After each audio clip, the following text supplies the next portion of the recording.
Vadakara parliament നിയോജക മണ്ഡലത്തിലെ വിവാദമായ കാഫിർ പ്രചരണവുമായി ബന്ധപ്പെട്ട് കേരള പോലീസ് ഹൈക്കോടതിയിൽ സമർപ്പിച്ച റിപ്പോർട്ട് ഞെട്ടിപ്പിക്കുന്നതാണ്. ഞങ്ങൾ പ്രതീക്ഷിച്ചിരുന്നതാണ്. പക്ഷേ CPMന്റെ സൈബർ ഗ്രൂപ്പുകളാണ് റെഡ് എൻകൗണ്ടർ തുടങ്ങിയ പോരാളി ഷാജി, അതുപോലെ KK ലതിക MLAയുടെ പോസ്റ്റ് ഏപ്രിൽ 25-ാം തീയതി അമ്പാടിമുക്ക് സഖാക്കൾ തുടങ്ങിയ 2 വാട്സാപ്പ് ഗ്രൂപ്പുകളിലും 2 FB പേജിലും മുൻ MLAയുടെ FB പേജിലും അടക്കം 5 പ്രധാനപ്പെട്ട കാര്യങ്ങളാണ് പോലീസ് കൊടുത്ത റിപ്പോർട്ടിലുള്ളത്. ഇത് കോൺഗ്രസിൻ്റെയും ലീഗിൻ്റെയും തലയിൽ ചാരിവെച്ച് സമൂഹത്തിൽ ഭിന്നിപ്പുണ്ടാക്കാൻ CPM നടത്തിയ ക്രൂരമായ ശ്രമമാണ് ഇതോടുകൂടി പുറത്തു വന്നിരിക്കുന്നത്. ഈ സംസ്ഥാനത്ത് ഒരു തെരഞ്ഞെടുപ്പ് നടന്നപ്പോൾ വോട്ട് കിട്ടാൻ ഏത് ഹീനമായ മാർഗവും അവലംബിക്കും എന്നാണ് CPM ഇതോടുകൂടി തെളിയിച്ചിരിക്കുന്നത്.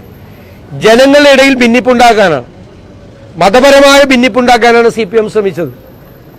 അതായത് UDF സ്ഥാനാർത്ഥിയായ ഷാഫി പറമ്പിലിന്റെ നേതൃത്വത്തിൽ LDF സ്ഥാനാർത്ഥി ഒരു കാഫിറാണ് എന്നുള്ള പ്രചരണം നടത്തി എന്ന പേരിലാണ് ഈ പ്രചരണം മുഴുവൻ ഉണ്ടായത്. അതുണ്ടാക്കാൻ പോകുന്ന ഭിന്നിപ്പ്, സാമൂഹ്യമായി ഉണ്ടാക്കാൻ പോകുന്ന ഭിന്നിപ്പ് എത്രമാത്രം കടുത്തതായിരിക്കും, അതിൻ്റെ ഇമ്പാക്റ്റ് എന്തായിരിക്കും, ആഘാതം എന്തായിരിക്കും എന്ന് നമ്മൾ അത് പരിശോധിച്ച് നോക്കേണ്ട കാര്യമാണ്.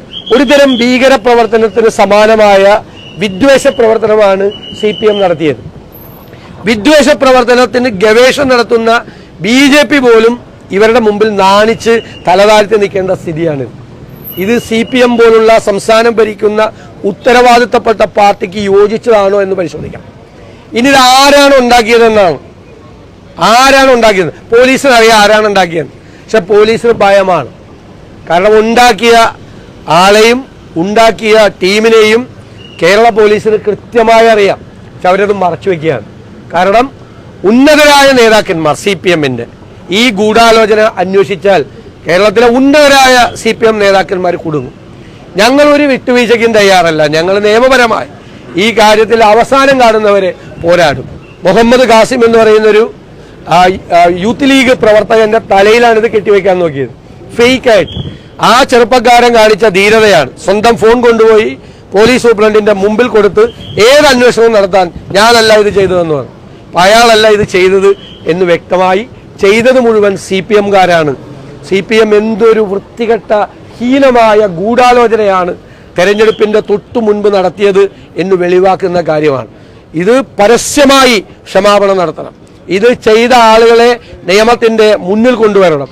ഇനി ഒരിക്കലും CPM പോലുള്ള ഒരു പാർട്ടി BJPയെ പോലെ സംഘപരിവാറിനെ പോലെ സമൂഹത്തിൽ ഭിന്നിപ്പുണ്ടാക്കാൻ വേണ്ടിയിട്ടുള്ള ഒരു ശ്രമവും നടത്തരുത്. അത് കേരളത്തിന്റെ പൊതുസമൂഹത്തിന് തന്നെ അപകടകരമായ രീതിയിലായി മാറും എന്ന് ഞങ്ങൾ ഈ അവസരത്തിൽ വിനയപൂർവമായ മുന്നറിയിപ്പ് നൽകുകയാണ്. ഇതൊക്കെ വന്ന സമയത്ത് തന്നെ ഇത് പുറത്തു കൊണ്ടുവരാൻ പല CPM നേതാക്കളും മുൻകൈ എടുത്തിരുന്നു. അവരൊക്കെ ഈ വിഷയത്തിൽ മറുപടി പറയേണ്ടതല്ലേ? ഉറപ്പായിട്ടും അവരെല്ലാം ഇതിന് ഉത്തരം പറയേണ്ട ആളുകളാണ്. ഇത് ഉന്നതരായ CPM നേതാക്കളുടെ അറിവോടുകൂടി നടത്തിയ ഒരു തെരഞ്ഞെടുപ്പ് തന്ത്രവും വിദ്വേഷ പ്രവർത്തനമാണ്. ഇതുണ്ടാക്കുന്ന ആഘാതം എന്താ? സമൂഹം രണ്ടായി തിരിയും. ആ രണ്ടായി തിരിഞ്ഞ് അതിൽ നിന്ന് രാഷ്ട്രീയ മുതലെടുപ്പ് നടത്തി ജയിക്കാൻ നോക്കിയതാണ്. അത് തന്നെയല്ലേ സംഘപരിവാർ ചെയ്യുന്നത്. സംഘപരിവാറിനെതിരായിട്ടുള്ള ആരോപണം എന്താ? സമൂഹത്തിൽ ഭിന്നിപ്പുണ്ടാക്കി അതിൽ നിന്ന് മുതലെടുപ്പ് നടത്തി ഭൂരിപക്ഷത്തിന്റെ വോട്ട് കേടി അധികാരത്തിലെത്താൻ വേണ്ടിയിട്ട് ശ്രമിക്കുക. അതല്ലേ ദേശീയ തലത്തിൽ സംഘപരിവാറിനെതിരായി നമ്മൾ എല്ലാവരും എടുത്തിരിക്കുന്ന സ്റ്റാൻഡ്. അത് തന്നെയല്ലേ ഇവിടെ ചെയ്തിരിക്കുന്നത്. അത് തന്നെ ഗൂഢമായ ശ്രമമാണ്. അതുകൊണ്ടാണ് ഞാൻ പറഞ്ഞത് ഒരു തരം ഭീകര പ്രവർത്തനത്തിന് സമാനമായ വിദ്വേഷ പ്രവർത്തനമാണ് നടത്തിയത്. കാരണം ഇതിന്റെ ഇമ്പാക്റ്റ് ഏതെല്ലാം തരത്തിലായി മാറാമായിരുന്നു. കേവലം ഒരു തെരഞ്ഞെടുപ്പ് മാത്രമല്ല, തെരഞ്ഞെടുപ്പിന്റെ റിസൾട്ടിനെ മാത്രമല്ല, സമൂഹത്തിൽ അത് ഉണ്ടാക്കാൻ പോകുന്ന അകൽച്ച, മനുഷ്യർ തമ്മിൽ, മതങ്ങൾ തമ്മിൽ ഉണ്ടാക്കാൻ പോകുന്ന അകൽച്ച എത്ര ഭീകരമാ. അപ്പൊ ജയിക്കാൻ വേണ്ടി എന്തും ചെയ്യാൻ മടിക്കാത്തവരാണ് CPM എന്നവര് അടിവരയിട്ട് തെളിയിച്ചിരിക്കുക. ഞങ്ങൾ ഇതിന്റെ യഥാർത്ഥ കുറ്റവാളികളെ നിയമത്തിന്റെ മുന്നിൽ കൊണ്ടുവരുന്നവരെ പോരാടും. അല്ല, പോലീസ് ഇത്രയും അന്വേഷിച്ചല്ലോ.